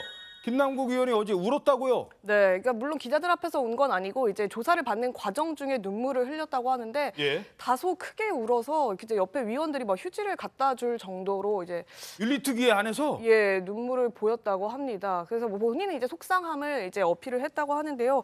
그 뭐 상임이나 이런 데서 그 코인 거래를 한 것에 대해서 일부는 한 게 맞다 이렇게 시인을 하기도 하면서도 반성한다 이렇게 얘기를 하면서 불법이나 위법은 없었다 이렇게 해명을 했다고 합니다. 특히나 뭐 내부 정보를 가지고 거래했다 뭐 이런 식의 의혹들도 받는 부분에 대해서 그 부분은 정말 억울하다 이렇게 항변을 했다고 하고요. 질의 내용을 중심으로 이제 성실하게 답변을 했고 수백 쪽의 추가 자료들도 제출을 했다고 합니다. 자, 김남국 의원의 눈물에는 어떤 속내가 담겨 있을까요?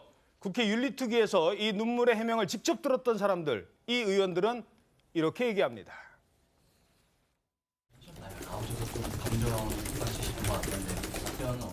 같은 동료 국회의원들이 질문을 하고 답하는 거잖아요. 또 같은 동료 의원들은 아무래도 애정을 가지고 진심 어린 충고와 조언을 해가면서 하기 때문에 감정적으로 김남국 의원이 좀 감정적으로 좀 흐른 것 같아요. 답변이 좀 어떤 거는 이해가 갈만하지만 어떤 거는 좀 이해하기 어려운 부분도 있었기 때문에 의원님들도 아주 속 시원하다 하기는 좀 어려운 상황이고요. 혹시 눈물을 좀 보이시는 거죠? 뭐 요 정도 하시죠. 네. 자, 어떤 의미가 있다고 보십니까? 김남국 의원은 여러 가지 저는 소회가 남겼다고 보는데 저는 이렇게 짧게 말씀드리겠습니다. 윤리자문심사위원회가 제명 공고하지 않았습니까? 예. 이제 마지막으로 지금 이제 이 단계를 거쳐야 이게 본회의 회부되지 않습니까? 그렇죠. 내가 어쩌다가 이 지경까지 왔을까라는 게 동료인들 앞에서 회안으로 나온 것 같아요. 처음서부터 내가 그러면 좀 더 솔직하게 소명을 하는 게 낫지 않았을까라는 이런 여러 가지 복합적 감정이 담긴 눈물이었다 저는 이렇게 분석이 됩니다. 예. 저는 좀 때늦은 후회다 이렇게 생각합니다. 때늦은 후회다. 지금까지 김남국 의원이 이제 여러 가지 걸 했는데 충분하게 설명도 못했고 진정한 사고도 안 됐다. 그리고 무엇보다도 더 열심히 땀 흘려 일하는 서민 노동자 청년을 위한다는 민주당의 핵심 가치를 위반했다. 저희들은 그렇게 보고 있습니다. 그래서 지금 저렇게 떼내도 눈물을 흘린다고 해서 뭐 크게 달라지는 건 없다 이렇게 생각합니다. 자, 그런데 이게요, 자문위에서 제명이었거든요. 제명. 그러면 윤리특위에서 에이, 제명은 좀 그렇고 그 밑에 단계 뭐 그런 걸로 합시다라고 이렇게 얘기할 수도 있을 것 같은데, 이게 또 윤리특위는 제명을 권고받았기 때문에 제명이면 제명, 아니면 아닌 거 뭐 이렇게 해야 되지, 좀 뭐 낮춰주고 이런 게 좀 불가능하다, 사실상 이런 얘기가 있어요. 그렇죠. 그러니까 절차상으로는 이제 제명 안으로 올라온 거에 대해서 맞으면 그대로 본회의로 올리는 게 이제 절차상의 수순이거든요. 그래서 예. 지금 이제 제명으로 올라가냐 마냐인데, 제가 보기엔 사실 특위에서는 제명으로 올라가지 않을까. 왜냐하면 자문위에서 제명 안으로 왔는데 그거에 대해서 김남국 의원이 기본값에 대해서 바꿀 만한 어떤 소명 자료나 이런 것들이 충실히 제공되지 않았어요. 그냥 눈물로 호소했다 뿐이지 그거를 자기가 결백하다거나 이렇게 할 수 있는 내용이 없어가지고 자문위부터 나온 거를 지금 특위에서 7명이 그냥 틀어가지고서 자기들이 총대를 메고 이거를 뭐 방탄을 쳐준다 이런 거는 원치 않을 거기 때문에 예. 결국은 본회의 표결로 그대로 넘기지 않을까, 국회 전체의 표결로 만들지 않을까 이렇게 생각이 됩니다. 알겠습니다. 다음 소식입니다. 최근 북한에서요, 심상치 않은 정황이 포착되고 있다고 합니다. 사진 한 장 먼저 보시겠습니다. 자, 김정은 위원장 옆에 딸 김주애가 있는데 아마 시찰 중인 것 같습니다. 근데 저쪽에 동그라미 쳐 있는 사람들, 저 사람들 뭐죠? 검은 복장에 웬 가방까지, 정체를 알 수 없는 사람이 있어요. 자, 이런 내용의 얘기가 지금 나와서 논란이 되고 있었는데 경비가 삼엄한 것 아니냐, 이런 지금 분석이 나왔었거든요. 그런데 오늘 조간신문에요. 오늘 조간신문에 눈에 띄는 기사가 하나 실렸습니다. 자, 동아일보 기사인데요. 어떤 기사인지 보시겠습니다. 북한 소식통발 기사입니다. 최근에 평양 인근에서 폭발물 사건이 발생했다. 폭발물 사건이 발생했대요. 사상자까지 있는 것으로 지금 파악되고 있다. 물론 구체적인 확인은 더 필요해 보이지만, 이 뭐 북한 얘기니까 이게 확인이 어느 정도는 한계가 있는 건 사실입니다만, 오늘자 동아일보에 북한에 폭발 사건이 발생했다. 그리고 최근에 김정은 주변에 웬 가방을 든 경호원으로 보인 사람들이 부쩍 늘었다.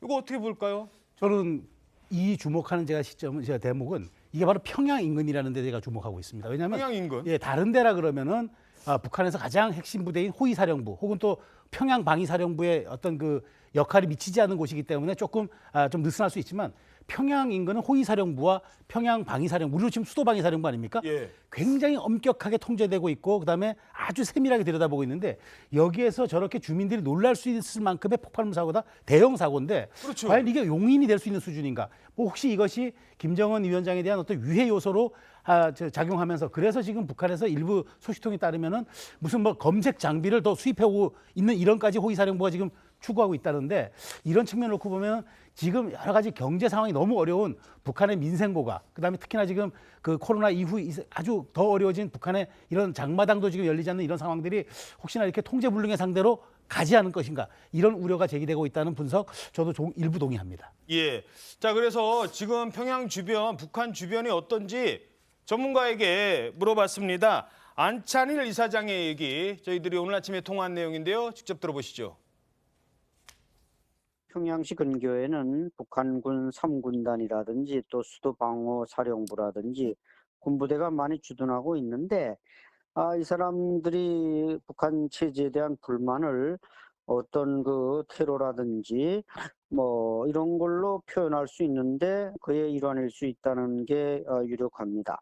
이런 사람들을 색출하는 TF까지 만들었다는 것은 북한 인민들이 과거처럼 그렇게 순종하는 사람들이 아니라 불평들을 노골적으로 드러내고 있기 때문에 북한 당국이 여기에 대해서 상당히 골머리를 앓고 있다고 합니다. 자, 물론 이게 좀 더 확인이 필요합니다만, 북한 체제의 안정이 그리고 인민들의 어떤 반발이 지금 남북 관계에도 영향을 미칠 수 있는 사안이기 때문에 짚어보는 건데요. 근데 전에도 이런 폭발물 사고가 있었다고요? 2004년도에도 용천역에서 TNT 뭐 상당량을 터뜨린 것과 같은 이제 폭발이 일어났다고 합니다. 예. 근데 이제 그 뭐 워낙 북한이 정보가 폐쇄된 사회이기 때문에 결말을 저희들이 모르지만은, 지금 북한이 경제도 악화되고 민심도 악화되고 또 북한 주민들이 의외로 휴대폰 보급률 같은 거 외부의 세계의 영향을 받을 수 있는 이런 게 높아지면서 저런 최대 전복적인 저런 시도가 없다고 볼 수는 없는 거죠. 그렇지만 이제 뭐 구체적인 사실은 어떤지 모르니까 예. 조금 더 기다려 봐야 된다고 생각합니다. 자, 김정일 집권기에도 용천역에서 폭파 사고가 나고 그래서 기차 타고 다닐 때도 상당히 조심했다 뭐 이런 얘기도 나오고 있는데 어찌됐든 물론 좀 더 확인이 필요해 보입니다만 평양 인근에서 폭발물 사고가 발생했다. 근데 쉬쉬한다. 좀 더 지켜봐야 될 것 같습니다. 다음 소식입니다. 자, 최근에 묻지마 범죄가 잇따르면서 시민들 불안이 크죠. 그런데 대낮에 서울 신림동에 있는 공원에서 30대 남성이 여성을 둔기로 때리고 성폭행까지 하는 일이 발생을 했습니다. 지난달 흉기난동 사건에 이어서 또다시 흉악범죄가 발생을 했습니다. 그런데 지금 이 피해 여성 상당히 위독하다고 합니다. 이번에도 묻지마 범죄였습니다. 김창섭 기자입니다. 순찰차와 구급차가 황급히 공원으로 향합니다. 출동한 경찰 과학수사대원이 수풀을 뒤지며 증거물을 수집합니다. 오전 11시 40분쯤 서울 신림동 공원에서 30대 남성 A씨가 여성을 성폭행했습니다. A씨는 이곳에서 범행을 저질렀습니다. 공원 산책로에서 떨어져 있어 사람들이 다니지 않는 곳입니다. 30대 피해 여성은 A씨와 일면식조차 없는 것으로 파악됐습니다. 여자가 비명소리 질렀다. 그 소리를 들었다라고 어떤 아주머니가 신고를 한 거예요. 범행 현장에선 금속 재질의 둔기가 발견됐는데 경찰은 A씨가 둔기로 여성을 가격한 뒤 성폭행한 것으로 보고 있습니다. 머리를 크게 다친 여성은 위독한 상태로 알려졌습니다. 머리에서 막 절개고 정신이 없대요, 여자는. A씨는 마약 간이 검사 결과 음성이었고 술을 마신 상태도 아니었습니다.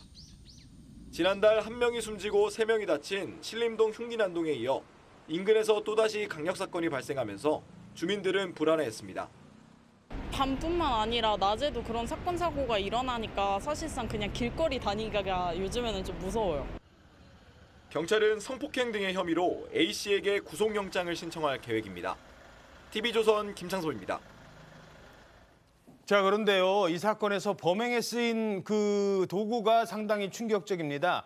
손에다가 뭐 이렇게 금속으로 돼 있어가지고 아니 당신 이런 거 왜 갖고 다녀 그랬더니 아, 나 이거 호신용품인데요.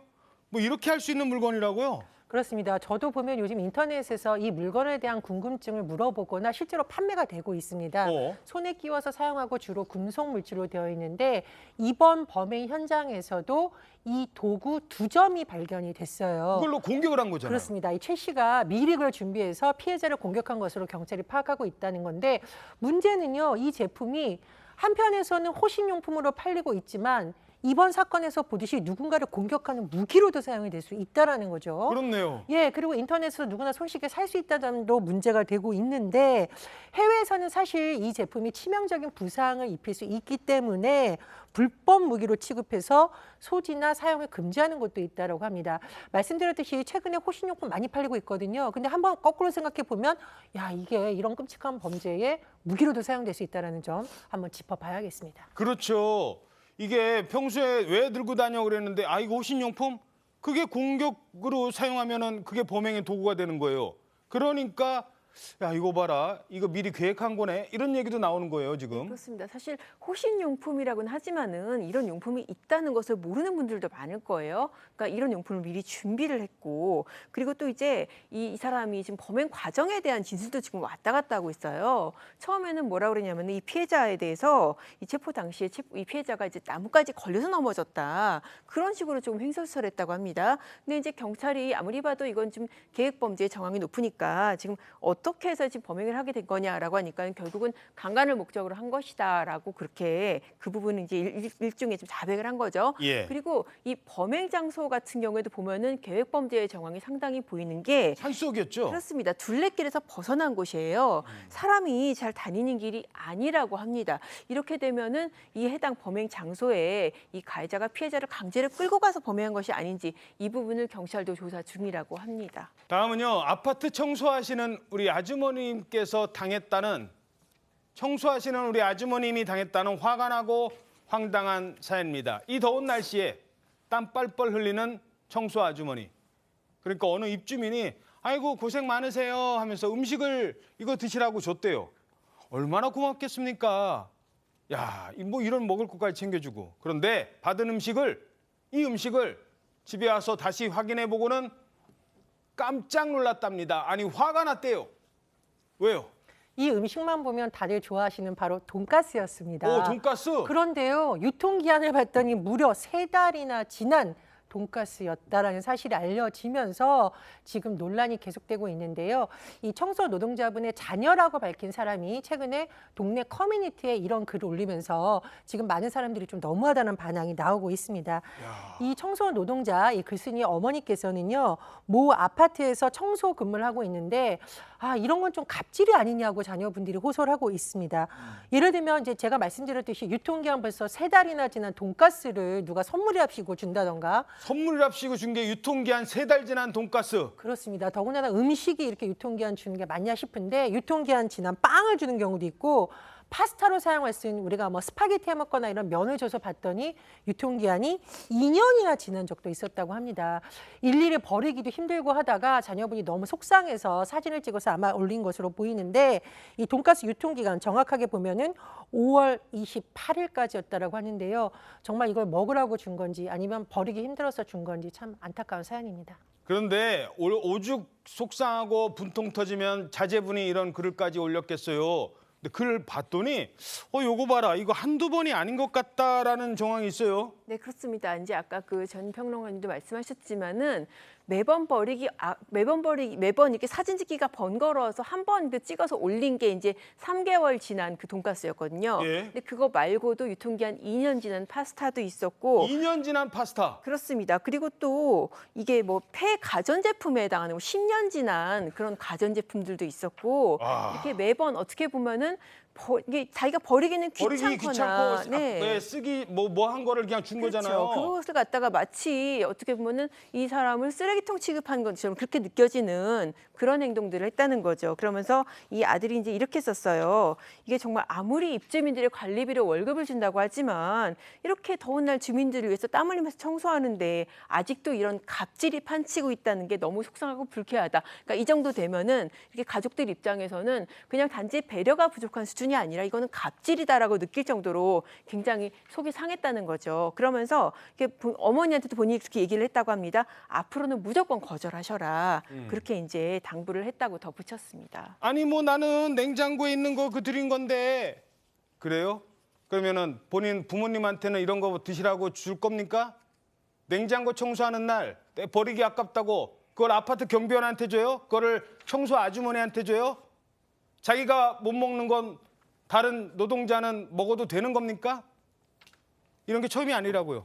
그렇습니다. 특히 제 경비원분들한테 음식을 주는 경우에 유통기한 지나도 너무 지난 거 줘서 그런 사연 때문에 공분이 일어난 적이 있는데 예전에 그런 사건이 있었거든요. 햄 선물 세트를 받아서 보니까 유통기한이 무려 4년이 지났더라. 이게 한두 달도 아닌 4년을 정말 드시라고 준 건지 안타깝고요. 뭐 김도 선물 받아서 보니까 유통기한 한참 지난 것 이런 사연이 있었습니다.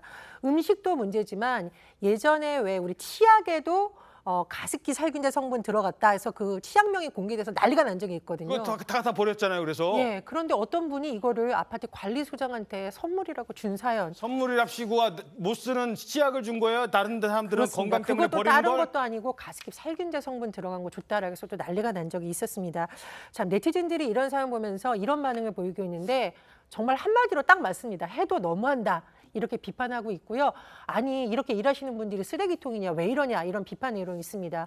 무엇보다도 이 여름에 경비원들이라든가 청소 노동자분들 얼마나 힘드시겠습니까? 위로의 말을 건네고 잘해드리지도 못할 망정 이런 행동은 정말 하지 말자 이렇게 질타하는 의견도 네티즌들 사이에서 많이 올라오고 있다고 합니다. 예. 알겠습니다. 자, 지금 이 시각 국회 잠깐 가보도록 하죠. 이동관 방송통신위원장 후보자 인사청문회가 오늘 국회에서 조금 전에 시작됐습니다. 뭐 이명박 정부 시절 관련된 여러 가지 의혹 그리고 학교 폭력과 관련된 의혹을 두고 여야가 상당한 의견 개진, 의견 충돌이 있을 것으로 예상되는데요. 이동관 방송통신 후보자에 대한 인사청문회가 조금 전에 막 됐다고 합니다. 자, 최 기자, 지금 이제 뭐 논란 속에 결국 이동관 방송통신위원장 후보자 인사청문회가 시작이 됐네요. 예, 그렇습니다. 방금 조금 전 이제 10시부터 예정된 지금 청문회가 시작을 하고 있는 거고요.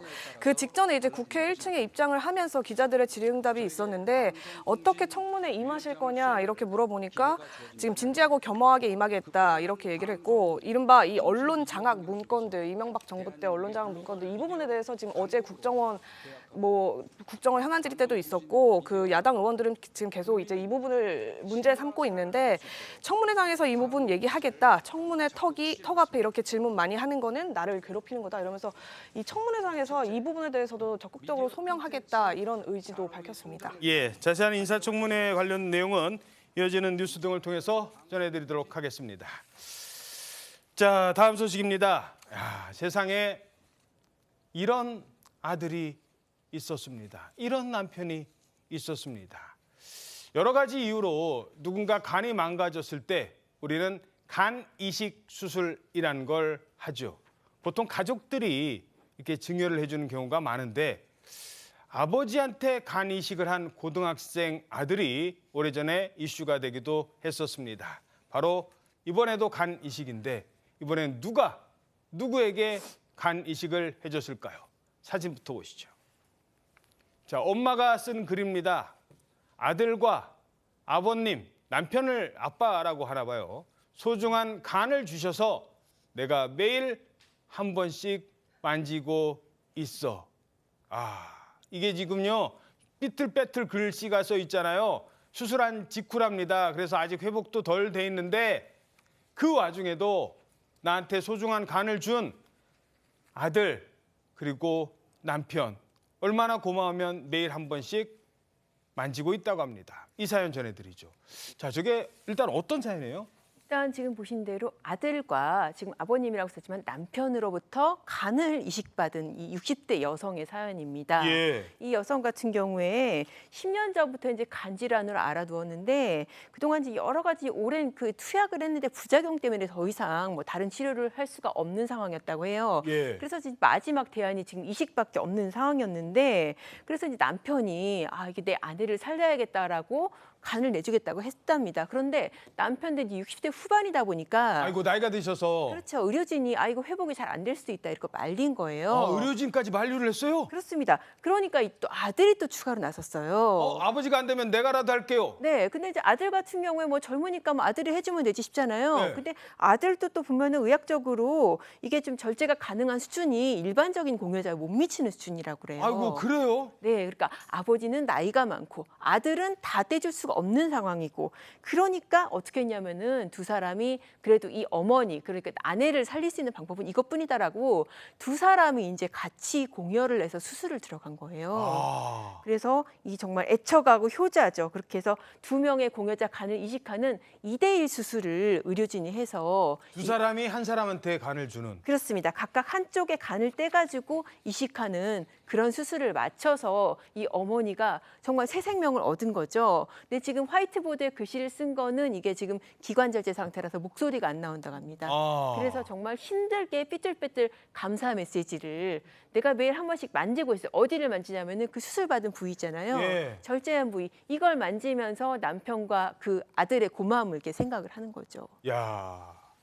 자, 그런데 수술 마친 뒤에 아버지 그리고 아들이 회복이 잘 안 됐었다고요. 그래서 가족들이 가슴을 졸였다고 하더라고요. 아무래도 이 아버님이 고령이시다 보니까 이제 아들보다 더 이제 회복 시간이 더디겠죠. 아들보다 한 2시간 반 정도 가량 회복이 더뎠다고 하는데 늦게 깨어났다고 합니다. 그리고 또 말씀드린 대로 회복이 늦어져서 3주 동안이나 중환자실 생활도 하셔야 했었다고 합니다. 중환자실에. 야, 엄마 아빠 이렇게 저 아들한테 또 쓴 글이 있는데요. 물론 되게 막 몸 상태가 좋지 않으셔서 손으로 썼는데 아들, 이거 어떻게 읽죠? 엄마가 미안해. 아들한테 저 엄마는 얼마나 고맙고 미안할까요? 내가 낳은 자식인데 나한테 간을 선물해 주다니. 살이 많이 빠졌네. 나중에 내가 맛있는 거 해줄게. 괜찮아. 우리 행복하게 살자. 엄마의 마음입니다. 그럼요. 세상의 아들은 대부분 다 저런다니까요. 자식들 앞에서 나 안 아파 안 아파 하실 필요 없어요. 아픈 얘기 하세요. 그래야 도움이 됩니다. 그래야 남편이 도와주고 그래야 아들이 도와주는 겁니다. 이 아픈 건 엄마도 참지 마시기 바랍니다. 자, 이 감동적인 가족의 사랑을 느낄 수 있는 또 하나의 사연이 있습니다. 태국에는요, 어머니의 날이라는 게 있어요. 어머니의 날이니까 당연히 누가 와요? 엄마가 오겠죠. 근데 그 행사장에 이런 분이 나타났습니다. 잠깐만요, 죄송한데 저분이 엄마 맞아요? 따님이 꽉 끌어안고 있는 저분 엄마가 아니라 사실은 아빠예요. 아빠? 아니 근데 학교에서 하는 어머니의 날 행사가 아빠가 저런 차림으로 왜 왔을지 그 사연이 알려지면서 굉장히 많은 감동을 주고 있습니다. 태국 현지 매체에 따르면은요, 저분의 이름은 조이 씨, 48살의 아버지인데 저 딸이 15살인데 사실은 아빠가 혼자 입양을 해서 딸을 키우고 있는 상황이었어요. 입양해서 혼자 키우는 딸. 그런데 학교에서 어머니 날 행사한다고 하니까 아빠가 혹시 딸이 기죽을까 봐 너무 걱정이 된 거예요. 그렇지. 그래서 저렇게 가발 쓰고 체크무늬 원피스까지 갖춰 입고 학교 행사장에 짜자잔 딸 나왔다 하고 와. 나타나신 겁니다. 이 아버지가 이 동영상을 올린 것이 많이 화제가 되고 있는데요. 이렇게 글을 올렸다고 해요. 어머니의 날에 어머니가 참석해야 된다면 난 너를 위해서 엄마가 될 수 있어 라는 글을 올렸다라고 하는데 잘 보시면 저 딸이 너무 기뻐하고 있잖아요. 네. 15살이면 사춘기인데 아빠 창피해하는 게 아니라 그러니까. 저렇게 아버지와 딸이 꽉 끌어안고 있는 모습 굉장히 감동적으로 보입니다. 야, 15살이면 보통 중2, 야, 요즘 중2 애들한테 엄마의 날에 아빠가 봐요. 무슨 소리야, 오지 마 그럴 텐데 딸은 또 다른 반응이었군요. 그러니까요. 사실 조금 막 까칠한 아이 아니면 까칠한 아이 아니라도 사실 사춘기 아이 같으면은 아니 지금 아빠 지금 뭐 하는 거야? 지금 내 창피해서 어떻게 얼굴을 들고 다니라고 막 그럴 수도 있을 것 같은데 저 딸의 반응이 사진에서도 드러난 대로 아빠가 여장을 해서 너무 기쁘다. 저런 모습이 너무 귀엽고 재밌다. 전혀 창피하지 않았다. 이제 그런 반응을 올렸다고 합니다. 예. 그러니까 이제 이 사연을 접한 누리꾼들도 아유 딸이 너무 사랑스럽다. 이게 정말 사랑이다. 그런 반응을 보였다고 하네요. 예, 세상에 창피한 부모는 없습니다. 요즘 우리 한부모 가족들 많은데요. 세상에 창피한 부모는 없습니다. 아빠도 딸을 위해서라면 언제든 어디서든 엄마가 돼줄 수 있고 엄마도 자식들 위해서라면 언제든 어디서든 아빠가 돼줄 수 있습니다. 그 마음을 자식들이 알지는 모르겠지만 1분 뒤에 돌아오겠습니다.